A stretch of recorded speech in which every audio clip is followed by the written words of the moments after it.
Tumi Magnússon, hringrás, Jú.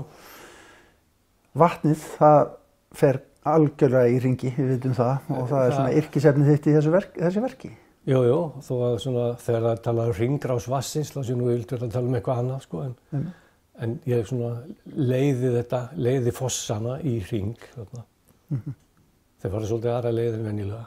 Já. Hvað gerist við það að snúa honum upp á rönd? Já, þá er þá spurning hvort þeir eru ennþá fossar eða hvort þeir eru orðnir að ám eða lækjum og hvort þeir eru ennþá að detta niður eða hvort þeir eru að flæða og það sem skeður er að það er svolítið skrítið að sjá þá á annan hátt en venjulega og það er eins og þið styttist svolítið. Þeir hætta að vera svona tilkomumiklir, stóru fossarnir er ekki eins tilkomumiklir, sko. En ef maður hallar undir flatt, þá sér maður svona, fær maður gömlu upplifunina. Já, þetta séu alvöru fossar. Alvöru fossar, já. En ég náttúrulega læt þá líka svona bíti í skottið á hvor öðrum, sko. Ef svo má segja. Þeir tengjast saman og úr verður hringrás þannig að þeir flæða í kringum salinn. En mishratt. Því annað sem skeður, sko, þegar ég tek þess svona misstóra fossa, því nú er þetta bæði hæstu fossar á landinu og svo bara einhverja smá sprænur, en sem eru sett í hlið við hlið og verða jafn stórir í rýminu, en sem að þýðir að litlu fossarnir eru stækkaðir miklu meira.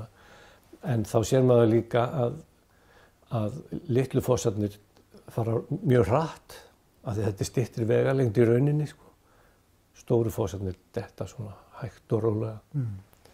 Og það er eitthvað sem mér hefur alltaf fundist svo spennandi, þetta með fallhraðan á fossunum og horfa á hvað vatnið fer hægt niður stóru fossana. En þegar þeir eru orðnir jafn stórir, já, þá verður það einhvern veginn skýrara. Þannig að þetta er svona bæði svolítið gaman og alvara hjá mér, sko.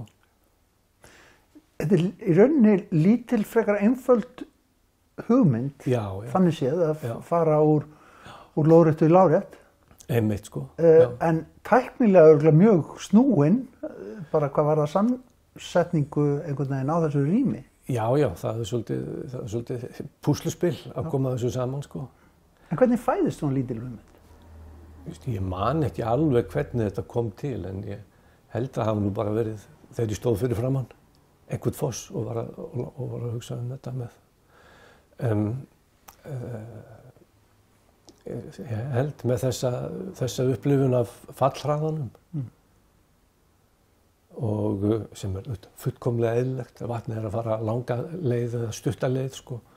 Svo sá ég bara svolítið fyrir mér í upphafi líka, sko, áhorfandan standa svona og fossana, sko. Og þannig að þetta var svona, byrjaði svona dálítið, galgopalega eiginlega. Stóðstu svona sjálfur og horfðir á fossana? Nei, fossarnir sem ég horfði á, þeir voru upp á endan, sko. Já. Var ég svolítið að velta þessari hugmynd fyrir mér og sá þá í henni svona fleiri hluti sem að mér fannst spennandi. Og að þetta gæti kannski í rauninni virkað þó að þetta kæmi svona til á svona dálítið spontant. Ég meina, oft er það náttúrulega þannig, sko, og stundum er það svolítið skrítið, það er svolítið erfitt að halda í, en þetta er svona lítil hugmynd sem kemur til með þess að halda í hana og missa ekki sjónar á því í gegnum kannski langan prósess og treysta á það. Var þetta mörg ár í sniðum? Ég byrjaði að gera svona fyrstu pröfur 21, sumarið 21. Og svo tók ég megnið af þessu 22, bætti svo við 23 og svo er bara búin að vera náttúrulega klippivinna meðfram og svo mest núna náttúrulega. Af því að þetta er náttúrulega töluverð vinna. En það líka að mann svona grunar allavega kannski líka dýpri táknheimur hann á bakvið. Vatnið auðvitað okkar dýrmætasta eign. Jú, það náttúrulega þetta líka, sko. Og allt með náttúruvernd og ýmislegt svoleiðis, sko. En ég er nú ekki að vinna beint með það, sko. En það verður alltaf hluti af því, held ég, þegar maður að vinna með þessi element. Já, það ekki. Les maður sig ekki alltaf einhvern veginn inn í það samhengi? Leið og foss og vatn kemur til sögunar. Ég held það, sko. En leið, sko, er ég líka svolítið að taka þessi sem orðið svona dálítið klísja í sérstaklega í öllum túrismannum, sko. Mér finnst svolítið gaman að stilla því upp meira svona sem hversdagslegum hlut, af því að þetta er náttúrulega hversdagslegur hlutur í rauninni fyrir Íslendinga, þó manni finnst það stórkostlegt líka. En með því að stilla, til dæmis bara með því að stilla stóru fossunum upp eins og litlu fossunum og gera þeim jafn hátt undir höfði og snúa þeim við, þá er ég svolítið að leika mér með svona þetta sama hversdagslega element eins og ég geri oftast í verkunum mínum, sko. Af því oftast byrja ég á með eitthvað sem er alveg laust við einhverja dramatík og hátíðleika. En í þessu verki þá ég langaði mig líka svolítið að prófa það, að taka eitthvað svona með svolítið yfirkeyrðum hátíðleika eins og stundum er í Fossavann, sko. Nú það þannig með Fossa við heimsækjum þá einhvern veginn. Þetta svona eins og smá pílagrímsferð, maður þarf stundum að hafa fyrir því að ganga aðeins að þeim og veita af þeim einhvers staðar á landakorti og kemur svo að þeim og það getur verið svona dálítið helgi í kringum það að koma að Fossi sem er dálítið langt frá mannabyggðum. Jú, einmitt, sko. Og þá er svo margt sem gerist, maður fyrir að hugsa tímann líka og þeir hafa verið þarna árþúsundum saman, kannski á sama stað og búnir að móta landið í kringu sig, sko. Búnir að búa til þetta gil sem þeir falla í oft, sko.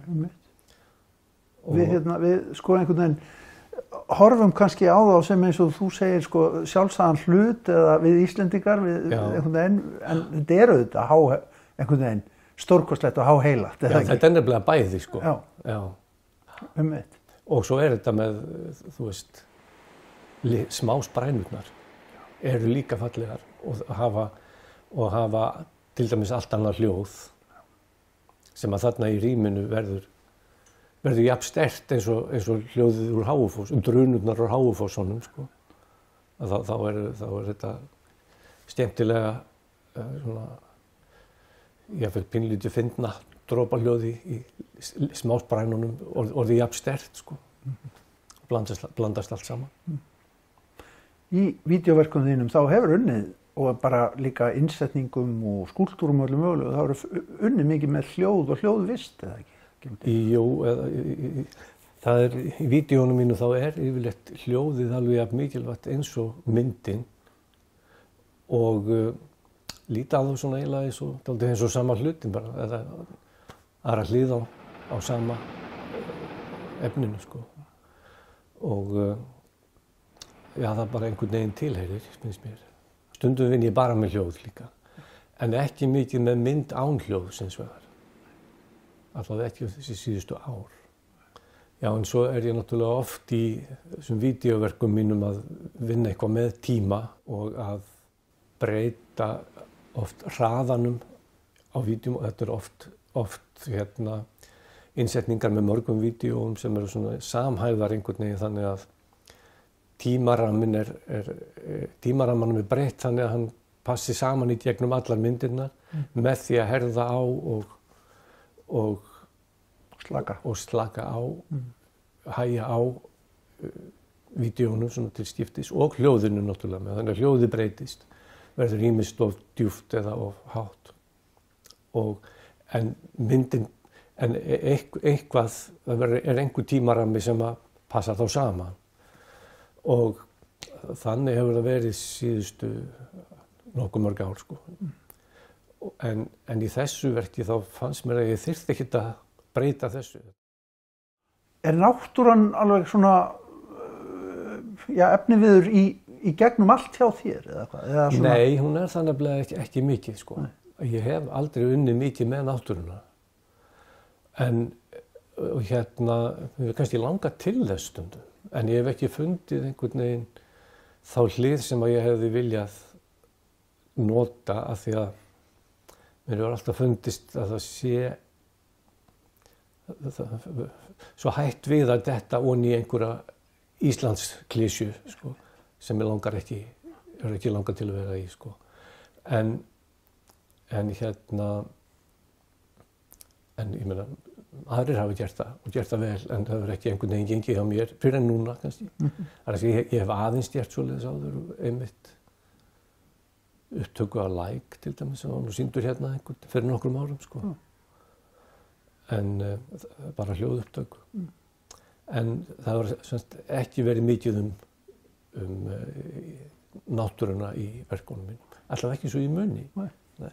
Og við höfum ekki að lesa þetta verk sem einhvern ægilegan óð til íslenskar náttúru. Nei, mér alveg sama hvort þú gerir það ekki.